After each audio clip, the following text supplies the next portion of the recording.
To begin, open WhatsApp on your phone. Next, navigate to the Updates tab. And then tap Add Status.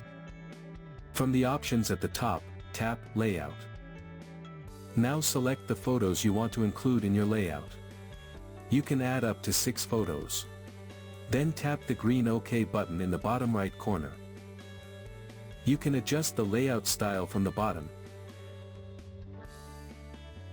Then tap Done in the top right corner. A new feature will pop up saying, Celebrate 2026 with a special sticker. Now tap Add Sticker.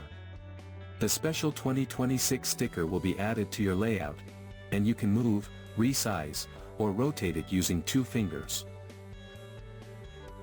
Once you are satisfied, you can post your status. Your status has been successfully updated. When someone views your status, they will see the new 2026 sticker.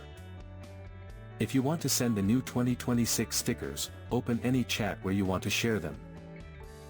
Now tap the emoji icon in the message box. Then switch to the Sticker tab.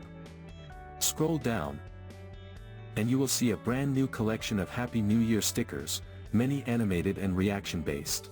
Simply tap any sticker to send it instantly. You can send as many stickers as you like, and WhatsApp will automatically adjust them to the perfect size and format within the chat. And that's how you can use the new 2026 stickers in WhatsApp.